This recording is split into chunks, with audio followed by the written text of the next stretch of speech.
Cafe এক্সপ্রেসে খাওয়ার জন্য সবাই খাচ্ছি। জায়ান, তোমার কাছে কেমন লাগছে? গাইস আমার অনেক বেশি মজা, আমি অর্ধেক শেষ করে ফেলছি। তুমি বলো কিছু। মোটামুটি ভালো লাগছে।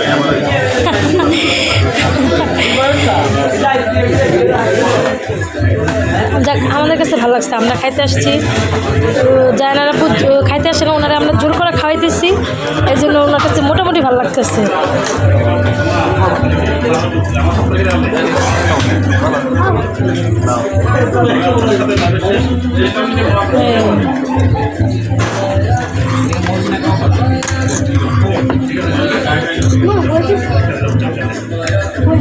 তোমার ওয়েজেস পাওনা আছে, নেক্সট টাইম দিবে। বলছে আপনার পাওনা দেন।